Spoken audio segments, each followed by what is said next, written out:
कहानी की शुरुआत 5000 साल पहले दिखाते हुए होती है, जहाँ पे हम एक जालिम राजा को हुकूमत करते हुए देखते हैं। एक वो भी वक्त था जब ये शहर आजाद हुआ करता था, लेकिन अब इस जालिम राजा ने यहाँ के लोगों को अपना गुलाम बना लिया है। ये राजा यहाँ के सभी लोगों से जमीन की खुदवाई करवा रहा होता है। असल में इसको एक ऐसे मटेरियल की तलाश थी, एक ऐसी चीज की तलाश थी जो इसको जादुई ताकतें दे सकती थी, और इस वजह से ये पहले से ज्यादा ताकतवर हो जाता और इस शहर पे नहीं बल्कि पूरी दुनिया में ही हुकूमत कर सकता था। बेसिकली इस मटेरियल का नाम एटर्नियम है, जिसकी मदद से ये एक ऐसा ताज बना लेगा जिससे ये अपने अंदर सुपर हीरो वाली पावर्स को हासिल कर सकता है। यहाँ पे मामूल के मुताबिक मजदूर खुदाई कर रहे होते हैं और उसी दौरान एक मजदूर को वो एटर्नियम पत्थर मिल जाता है, जिसको वो जालिम राजा हासिल कर लेता है और बहुत जल्द ही अपना वो ताज भी बना लेता है, जिसको पहनने से उसे बहुत सी ताकतें मिलने वाली हैं। इसी बीच में हम एक छोटे लड़के को भी देखते हैं जो कि उस जालिम राजा के खिलाफ खड़ा हो जाता है। वो गाँव वालों को समझाता है कि हमें इस जुल्म से बचना चाहिए, हमें उसके आगे नहीं झुकना चाहिए। लेकिन जब जालिम राजा को पता चलता है कि ये तो मेरे खिलाफ खड़ा हो रहा है, तो वो उसे मारने का हुक्म दे देता है। और जैसे ही उसको मारा जा रहा होता है तो वो लड़का एकदम से गायब हो जाता है और एक ऐसी जगह पे आ जाता है जहाँ पे बहुत से देवता बैठे हुए थे। ये 6 गॉड्स या देवता इस बच्चे को कहते हैं कि तुमने हिम्मत की, हमें बहुत अच्छा लगा, इसलिए हम तुम्हें एक ऐसी पावर देने जा रहे हैं जिससे तुम एक लफ्ज शज़ाम बोलोगे तो तुम्हारे अंदर हम सब की पावर्स आ जाएंगी और तुम इतने ताकतवर बन जाओगे कि तुम आराम से उस जालिम राजा को हरा सकते हो। ये छोटा लड़का करता भी ऐसे है, वो शज़ाम बोलता है और बहुत ज्यादा पावरफुल बन जाता है और फौरन ही वो उस राजा के महल में आ जाता है, जहाँ पे वो अपना शैतानी ताज पहन रहा होता है कि उसके पास बहुत सी पावर्स आ जाएं। लेकिन ये छोटा लड़का जो शज़ाम बोलने के बाद अब बहुत पावरफुल बन चुका है, वो वहाँ आके तबाही मचा देता है और सबको मारने लगता है। ये इतने गुस्से में होता है कि जालिम राजा के साथ साथ वहाँ के पूरे शहर को ही तबाह कर डालता है। और यहीं से कहानी जाती है 5000 साल बाद और हम प्रेजेंट का टाइम देखते हैं। अभी के टाइम पे भी हमें वही शहर दिखाया जाता है जहाँ पर एक गैंग ने पूरे तरीके से इस शहर पे कब्जा किया होता है। ये लोगों पे जुल्म कर रहे हैं, लूट मार कर रहे हैं, पूरी तरह से इस शहर को कंट्रोल में कर रखा है। असल में इस गैंग का एक ही मकसद है कि उस ताज को तलाश करना, यानी कि ये उसी क्राउन, उसी ताज को तलाश कर रहे होते हैं जो आज से 5000 साल पहले उस जालिम राजा ने बनाया था। वो खुद तो मारा गया था, लेकिन उसका ताज अभी भी कहीं ना कहीं इसी शहर में ही दफन है। अब हम एक लड़की को देखते हैं जिसका नाम एड्रियाना है। वो भी इसी ताज को ही ढूंढ रही होती है। ये लड़की पुरानी चीजों को ढूंढने में काफी एक्सपर्ट है, क्योंकि ये आर्कियोलॉजिस्ट है, यानी ये वो लोग होते हैं जो जमीन की खुदाई करते हैं और हिस्ट्री की बहुत सी चीजों के बारे में काफी मालूमात भी रखते हैं। तो ये लड़की एड्रियाना एक केव में जाती है, एक गार में जाती है, जहाँ पे काफी कोशिशों के बाद इसको वो ताज मिल भी जाता है। अभी एड्रियाना और उसके साथी इसी बात को लेके खुश हो ही रहे होते हैं तो हमें पता चलता है कि इसी का एक साथी जिसका नाम इस्माइल है, वो उसी गैंग के साथ मिला हुआ है जिसने पूरे शहर पे कब्जा कर रखा है। तभी इस्माइल अपने साथ आए हुए एक साथी को मार देता है और अपने गैंग के दूसरे लोगों को भी उसी गार में बुला लेता है।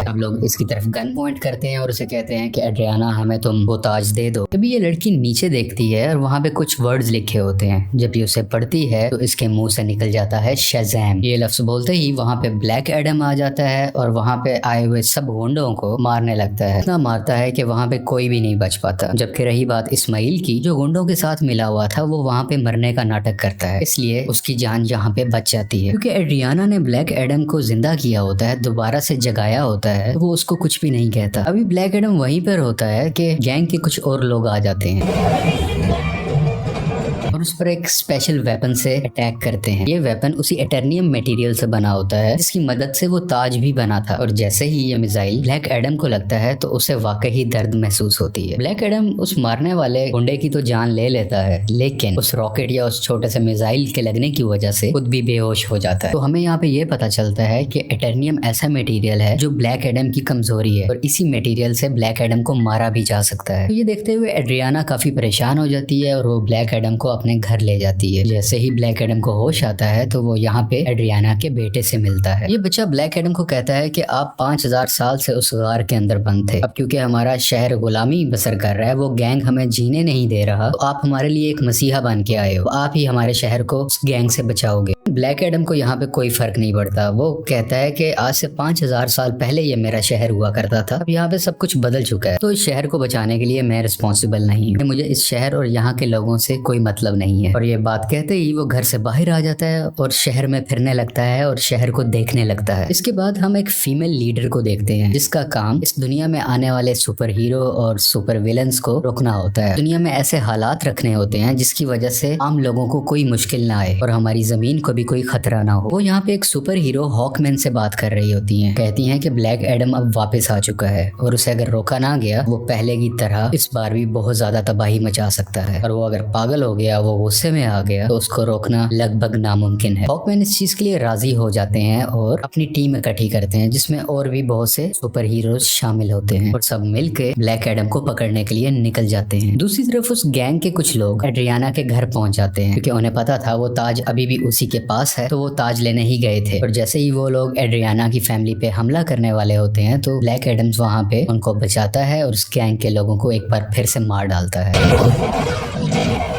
और बचे हुए कुछ लोगों से ये अभी फाइट कर ही रहा होता है, तभी उसी वक्त हॉकमैन की बनाई हुई टीम वहां पे आ जाती है और ये सब मिलके ब्लैक एडम से लड़ाई करने लगते हैं। लेकिन अभी भी ब्लैक एडम इन पर भारी था। वो गैंग के लोग और जस्टिस सोसाइटी की टीम दोनों मिलके भी इसका कुछ नहीं बिगाड़ पा रहे थे और आखिरकार ब्लैक एडम वहां से चला जाता है। ये जस्टिस सोसाइटी की टीम जो कि हॉकमैन की बनाई हुई टीम है, वो एड्रियाना के पास आते हैं और उसे मदद मांगते हैं कि तुम हमारी हेल्प करो उसको पकड़ने में। लेकिन एड्रियाना उन्हें कहती है कि तुम तब कहाँ थे जब हम पे ये जुल्म हो रहे थे, तुम लोगों को तो मैंने पहले कभी नहीं देखा। एक ब्लैक एडम ही है जिसने हमें बचाया, जब मैं मरने वाली थी तो उसी ने ही मुझे बचाया था। जस्टिस सोसाइटी के लोग कहते हैं जिसको तुम समझ रही हो कि वो तुम्हारी हिफाजत कर रहा है, वो बहुत खतरनाक है। आज से 5000 साल पहले भी उसने हमारे इसी शहर को पूरे तरीके से तबाह कर दिया था। और बिल आखिर ये लोग एड्रियाना को राजी कर लेते हैं और इसीलिए एड्रियाना इन सबको ब्लैक एडम के पास ले जाती है ताकि सब लोग बैठ के आपस में बात कर सके, ताकि वो दोनों एक दूसरे की बातों को समझ सके और इनकी आपस की लड़ाई आपस में खत्म हो जाए। तभी दूसरी तरफ इस्माइल जो कि एड्रियाना का साथी था, वो उसके घर में एंटर हो जाता है ताकि वो ताज वहां से ढूंढ सके और उसका इस्तेमाल अपने लिए कर सके। लेकिन जब उसे वो ताज नहीं मिलता तो वो गुस्से में एड्रियाना के बेटे को उठा के अपने साथ ही ले जाता है। यहाँ काफी चालाकी से इसका बेटा अपनी मदर यानी एड्रियाना को फोन कर देता है और सब कुछ बता देता है कि मुझे किडनैप कर लिया गया है, मुझे इस्माइल ने ही किडनैप किया है। ये सुन के ये काफी परेशान हो जाती है, इसलिए ये जस्टिस सोसाइटी और ब्लैक एडम से हेल्प मांगती है, मेरे बेटे को वापस लाने में मेरी मदद करो। और ये दोनों राजी भी हो जाते हैं और मिलकर उसके बेटे को ढूंढने लगते हैं। यहीं पर हॉकमैन उस गैंग के 2 आदमियों को पकड़ लेता है और मार के पूछने पे उसे पता चलता है कि इस्माइल कहाँ पे है। इस्माइल ने उसके बेटे को एक खुफिया जगह में रखा है जो कि एक रेगिस्तान में है। और जब ये सब यानी ब्लैक एडम और जस्टिस सोसाइटी उस जगह पर पहुंचते हैं तो देखते हैं कि इस्माइल ने उसके बेटे पे गन पॉइंट की हुई है। और यहाँ पे इस्माइल एक राज बताता है कि वो गैंग जो पूरे शहर में तबाही मचा रहा है उसका लीडर मैं ही हूँ और ये सब गुंडे मेरे लिए ही काम करते हैं। इसलिए वो एड्रियाना को कहता है कि अगर तुम्हें अपने बेटे की जान बचानी है तो मुझे वो ताज दे दो। तो ये परेशान माँ उसको वो ताज दे देती है ताकि उसके बेटे की जान बच सके, लेकिन इसके बावजूद भी वो उस बच्चे पे गोली चला देता है। और जैसे ही ब्लैक एडम ये देखता है तो वो तेज स्पीड से उड़ता हुआ उसके आगे आकर उस बच्चे की जान बचा लेता है और यहाँ पे इस्माइल को अपनी लाइटनिंग से जला के मुकम्मल तरीके से खत्म कर डालता है।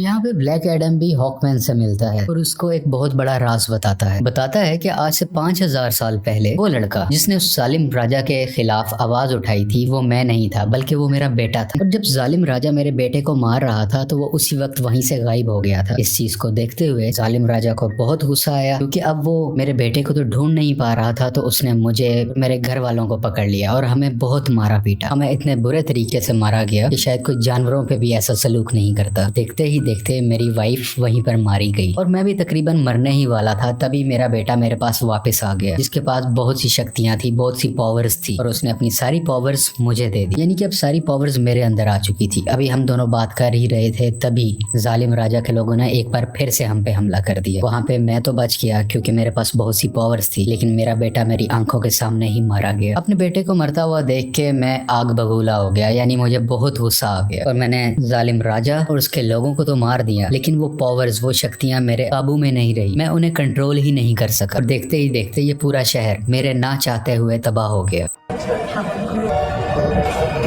मेरा ऐसा करने की वजह से उन देवताओं ने, जिन्होंने मेरे बेटे को शक्ति दी और वो शक्ति अब मेरे पास है, वो बहुत नाराज हो चुके थे कि मैंने अपनी पावर का मिसयूज किया है, मैंने अपनी पावर को कंट्रोल में नहीं रखा। इसीलिए उन्होंने मुझे उस केव में बंद कर रखा और मैं कई हजार साल तक उस केव, उस गार के अंदर बंद रहा। जब एड्रियाना ने आके नाम लिया तो मैं एक बार दोबारा से जिंदा हो गया। यहाँ पे ब्लैक एडम को अभी भी बहुत अफसोस होता है कि उसकी वजह से पहले भी बहुत ज्यादा तबाही मची और अब भी बहुत ज्यादा तबाही मची है, बहुत से लोग मारे गए। ये वो हॉकमैन को कहता है कि मैं सरेंडर करना चाहता हूँ, मैं अपनी पावर्स को खत्म करके तुम लोगों के हवाले करना चाहता हूँ ताकि मेरी वजह से किसी को कोई नुकसान ना पहुंचे। इसके बाद ब्लैक एडम शज़ैम का वर्ड बोलता है, जिससे वो वापस से अपनी एक नॉर्मल फॉर्म में आ जाता है, यानी वो एक नॉर्मल इंसान बन जाता है जिसके पास इस वक्त सुपर पावर्स नहीं है। और जब तक ये दोबारा शज़ैम नहीं बोलेगा तब तक ये वापस से ब्लैक एडम नहीं बन सकता। इसलिए ये इनसे रिक्वेस्ट भी करता है तुम मेरे साथ कुछ ऐसा करो कि मैं दोबारा से ये वर्ड बोल ही ना सकूं। आखिरकार ब्लैक एडम को पानी के अंदर डाल दिया जाता है और उसके मुंह में एक ऐसी डिवाइस लगा दी जाती है जिस वजह से ये बोल ही ना पाए। ये एक छोटी सी जेल होती है जिसमें ब्लैक एडम को बंद कर दिया जाता है। दूसरी तरफ हमें इस्माइल को दिखाया जाता है जो कि मर चुका था और अब वो हेल के अंदर आ गया है। इस्माइल को एक बात शुरू से पता थी कि अगर वो उस ताज की ताकत को हासिल करना चाहता है तो उसका तरीका ये है कि उसको वो ताज अपने हाथ में पकड़ना होगा और उसी वक्त कोई ना कोई उसको मारे ताकि वो मर के हेल में आ जाए, यानी कि जहन्नुम में आ जाए और वो हेल के डीमन से यहाँ पे मिल सके जिनसे वो पावर हासिल कर सके। ये सारी बातें इस्माइल शुरू से ही जानता था, इसीलिए उसने ब्लैक एडम को उकसाया कि मैं जैसे ही एड्रियाना के बेटे को मारूंगा ब्लैक एडम आके उसे बचाएगा और मुझे मार डालेगा। और उसी वक्त ताज भी उसके हाथ में ही था। ये सब बातें ये शुरू से जानता था और सब कुछ इसके प्लान के मुताबिक ही हो रहा था। यहाँ हेल के डीमंस इस्माइल से मिलते हैं और उसको अपनी पावर्स दे देते। पहले जैसा इंसान नहीं था, ये सबाक बन चुका होता है। ये इन पावर्स के साथ इस दुनिया में आ जाता है और हर तरफ तबाही मचाने लगता है। जैसे ही जस्टिस सोसाइटी को इसके बारे में पता चलता है तो वो इसके मुकाबले के लिए इसके सामने आते हैं। यहाँ पे काफी देर लड़ाई चलती रहती है, लेकिन सबाक क्योंकि बहुत ज्यादा पावरफुल था तो ये सब मिल के भी उसको नहीं रोक पा रहे थे।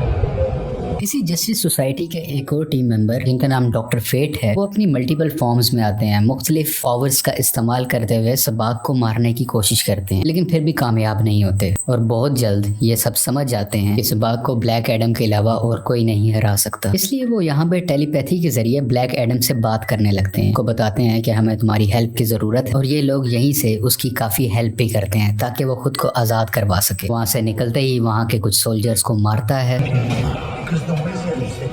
पानी से बाहर आता है और बाहर आते ही सीधा शज़ैम बोलता है, जिसकी वजह से उसको ब्लैक एडम्स की पावर मिल जाती है और बगैर वक्त ज़ाया किए सबाक के पास जाने लगता है। दूसरी तरफ जस्टिस सोसाइटी के लोग अभी भी सबाक से लड़ रहे होते हैं और इसी दौरान उनका एक साथी डॉक्टर फेट वहीं पर अपनी जान से हाथ धो बैठते हैं, यानी कि मारे जाते हैं। हॉकमैन भी काफी ज्यादा सबाक से लड़ रहे होते हैं, लेकिन इनकी कोशिशें कुछ ज्यादा कामयाब नहीं होती। लेकिन अच्छा तो तब होता है कि उसी वक्त वहाँ पे ब्लैक एडम भी आ जाता है और अब ब्लैक एडम और सबाक की काफी लड़ाई होती है। ये फाइट काफी टक्कर की थी, लेकिन वक्त के साथ ऐसा लग रहा था कि सिर्फ ब्लैक एडम ही है जो सबाक को हरा सकता है। और कुछ ही देर के बाद ब्लैक एडम सबाक के सर को पकड़ के उसके 2 हिस्से कर डालता है और उसको मुकम्मल तरीके से फाड़ कर आखिरकार सबाक की जान ले लेता है। इसी वजह से सबाक की मौत हो जाती है और सब कुछ सुकून में आ जाता है, सब कुछ ठीक होने लगता है। शहर के लोग ब्लैक एडम को अपना मसीहा मानने लगते हैं। वो सब इस बात को मान लेते हैं कि ब्लैक एडम ने हमें और हमारे शहर को बचाया है। इसके बाद हम उसी लेडी को देखते हैं जिसने जस्टिस सोसाइटी की टीम को बनाया होता है ताकि वो ब्लैक एडम को रोक सके। वो यहाँ पे ब्लैक एडम को कहती है कि ठीक है, तुम्हें जो करना है वो करो, लेकिन तुम अपने इस शहर से ना निकलना। तुम इस शहर के लोगों के मसीहा बनो, उनका ख्याल रखो, गार्डियन बनो, मुझे उसे परवाह नहीं है, लेकिन अपने इस शहर से तुमने नहीं निकलना, क्योंकि अगर तुम इस शहर से बाहर आए तो तुम्हारे लिए अच्छा नहीं होगा। यहाँ पे ब्लैक एडम बैठा उसको देखता है और कहता है कि मुझ पे कोई हुक्म नहीं चला सकता और उसका जब भी कुछ भी करने को दिल करेगा वो अपनी ही मर्जी करेगा। लेकिन तभी वो लेडी बोलती है, हाँ शायद तुम ठीक कह रहे हो, तुम्हें इस दुनिया में रहने वाला तो शायद कोई नहीं रोक सकता, लेकिन मैं किसी ऐसे को जानती हूँ जो हमारी दुनिया से नहीं है। और ब्लैक एडम को गुस्सा आता है और वो स्क्रीन को ही तोड़ देता है जिससे वो लेडी बात कर रही थी। स्क्रीन के टूटने से हर तरफ धुआं ही धुआं होने लगता है और तभी उस धुएं से बाहर आता है सुपरमैन और वो ब्लैक एडम को कहता है कि हमें शायद बैठ के बात करनी चाहिए। और यहाँ पे सुपरमैन के ये कहते ही इस मूवी की कहानी यहीं पे खत्म हो जाती है।